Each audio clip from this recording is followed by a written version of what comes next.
তোমরা এতক্ষণে দেখে বুঝেই গেছো যে আমি আজকে কি তৈরি করেছি। হ্যাঁ, সত্যিই বুঝেছো, নিশ্চয়ই জিভে জল আসছে। তো চলো ভিডিওটি স্কিপ না করে দেখতে থাকো, অবশ্যই জিভে জল আসবে। আর হ্যাঁ, এই রকম গরমে যদি এই রকম একটা আইসক্রিম তোমরা খেতে পাও তাহলে কত ভালো হয় বলো, তাও আবার নিজে তৈরি করা। তো চলো ভিডিওটি স্কিপ না করে ঝটপট দেখে নাও। সবাইকে শুভ সকাল। আমার আরেকটি কুকিং ব্লগে তোমাদের সকলকে স্বাগত।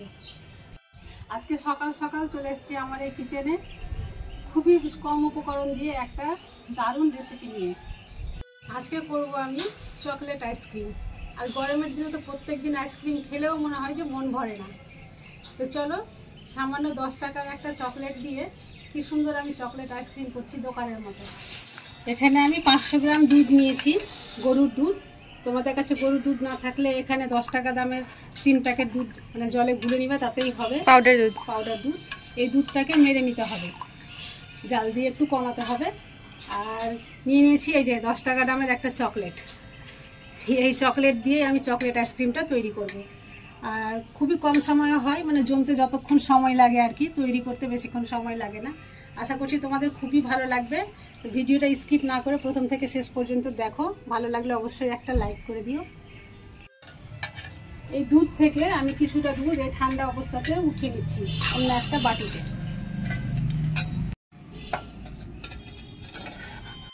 এখানে আমি নিয়ে নিয়েছি 2 চামচের মতো ময়দা। তো এই দুধে আমি ময়দাটা মিক্স করছি।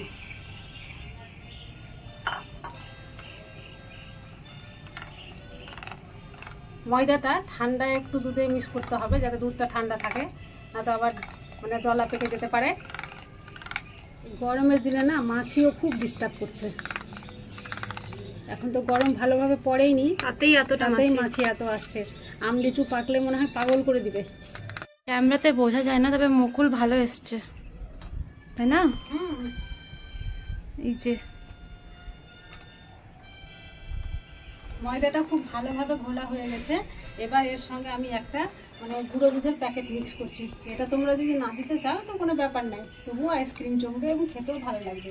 এর স্বাদটা যাতে আরও ভালো হয় তাই আমি এটা মিক্স করে দিচ্ছি।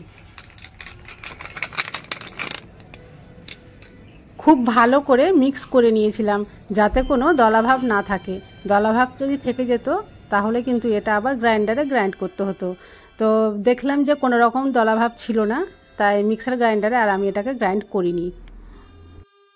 এবার যে চকলেটের প্যাকেটটা নিয়েছি এটা মানে আমি কেটে দিচ্ছি। ফ্রিজে ছিল না তাই একটু নরম হয়ে গেছে, দেখে বুঝতেই পারছো। অনেকক্ষণ হয়ে গেল বাইরে বার করে রেখেছি। আর দিনের যা মানে তাপ মনে হচ্ছে গলে যাচ্ছে, নরম হয়ে গেছে। আমি এটা দিয়ে দিচ্ছি দুধের মধ্যে।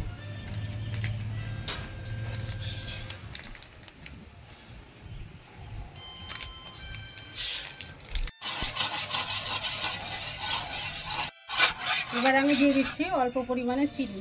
চিনিটা তোমরা তোমাদের ইচ্ছা মতো দিবে, যেমন মিষ্টি খাবে তেমন দেবে। আইসক্রিম মিষ্টি না হলে ভালো লাগে, অনেকে আবার কম মিষ্টি খাই। তো আমি এখানে 1 প্যাকেট চকলেটই ব্যবহার করেছি। তোমরা যদি চকলেটের পরিমাণ বেশি পছন্দ করো তাহলে 2 প্যাকেট চকলেট ব্যবহার করতে পারো।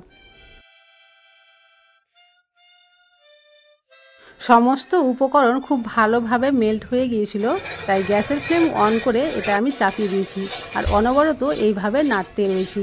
কারণ দুধটা যত পরিমাণে রয়েছে ওর চাইতে আমাকে জাল দিয়ে আরও কমাতে হবে। আর দুধটা খুব সুন্দরভাবে ফুটে উঠেছিল, তাই ঘুলে রাখা যে ব্যাটার ছিল সেটা আমি আস্তে আস্তে করে দিয়ে দিচ্ছি।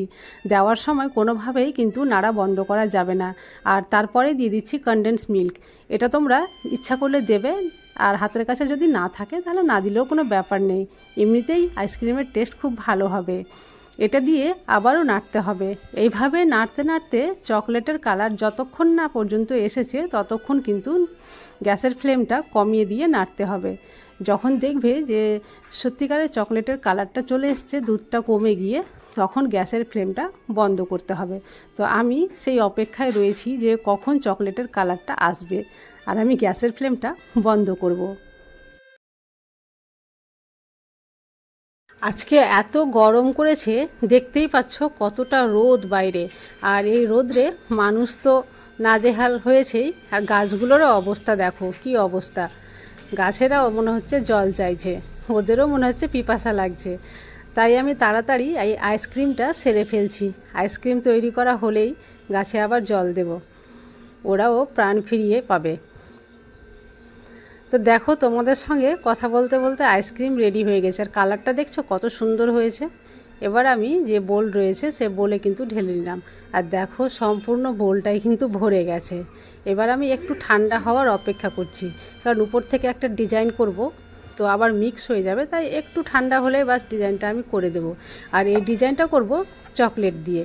তো চকলেট আমি কিছুটা রেখেছিলাম আর কি, তো সেটা একটু দুধের সঙ্গে মিক্স করে লিকুইড করে নিয়েছি, আর সেই লিকুইড চকলেট দিয়েই আমি উপরে ডিজাইনটা তৈরি করব। তো চলো দেখতে থাকো, ভালো লাগবে। খুবই সহজ সরল একটা ডিজাইন করছি, দেখতেই পাচ্ছ কত সহজ একটা ডিজাইন। এইভাবে লম্বা লম্বা করে চকলেট দিয়ে দাগ দিয়ে দিচ্ছি, মানে লিকুইড চকলেট দিয়ে। তোমরা তোমাদের ইচ্ছা মতো যে কোনো ডিজাইন করতে পারো, আমাকে এটা সহজ মনে হলো তাই আমি এটাই করছি। তো দাগগুলো দেখছো একটু মানে পাতলা হয়ে গেছিলো বলতে পারো, একটু ঘন করার জন্য মধ্যেখানে আরও আমি দাগ দিয়ে দিব, আর সবশেষে একটা কাঠি দিয়ে একটু টেনে দেব, তাহলে দেখবে যে খুব সুন্দর ডিজাইন হয়ে যাবে। আরও একটা ব্যাপার রয়েছে এর, আমি যেহেতু উপর থেকে দিচ্ছি, কিন্তু এই চকলেটের লেয়ার কিন্তু ভেতরেও চলে যাবে, যখন জমে যাবে তখন তোমাদের দেখাবো যে কত সুন্দর এই ডিজাইনটা তৈরি হয়।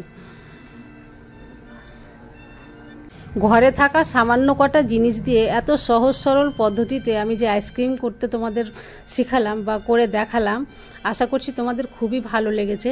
তোমরা তোমাদের বাচ্চাদেরকে বা বাড়িতে বড়োদেরকে এই রকম আইসক্রিম তোমরা খুব সহজেই তৈরি করে খাওয়াতে পারবে। আমার ডিজাইনটা তৈরি করা হয়ে গেছে, দেখতে পাচ্ছ এর ফাইনাল লুকটা কত সুন্দর হয়েছে। চলো এটাকে এবার আমি ফ্রিজে রেখে দিই, ফিরে আসবো প্রায় 5-6 ঘন্টা পরে, দেখছি কতক্ষণে এটা জমে। যখন জমে যাবে আমি তখন তোমাদের নিয়ে এসে দেখাবো এবং বলবো যে কতক্ষণ পরে আসলাম। চলে আসলাম প্রায় 5 ঘন্টা পরে, আর দেখো কত সুন্দরভাবে জমেছে, তোমাদের উল্টেও দেখাচ্ছি, দারুণ জমেছে তাই না? দেখে তো জিভে জল আসবেই, আমারই জল আসছে। কার কার জিভে জল আসছে কমেন্টে অবশ্যই আমাকে জানাবে, আর তোমরা একবার হলেও এটা অবশ্যই বাড়িতে তৈরি করে খাবে। তো দেখো কত সুন্দর হয়েছে, এইভাবে চামচে উঠাচ্ছি কত সুন্দরভাবে উঠে চলে আসছে। বরফ কিন্তু একদমই নেই, সম্পূর্ণ ক্রিম ছাড়া, একেবারে ক্রিমের মতো আইসক্রিম, তাও আবার চকলেট ফ্লেভারে। কাছে থেকে দেখো কত সুন্দর হয়েছে আইসক্রিমটা। হ্যাঁ, কাছ থেকে দেখলে তবে বুঝতে পারবে এক্স্যাক্টলি। এই যে ভিডিও এতক্ষণ দেখার জন্য তোমাদের অশেষ ধন্যবাদ, আর লাইক কমেন্ট শেয়ার অবশ্যই করবে। আজ তাহলে এই পর্যন্তই, দেখা হবে নেক্সট কোনো রেসিপি ব্লগে। ততক্ষণ পর্যন্ত তোমরা সবাই সুস্থ থাকো, ভালো থাকো।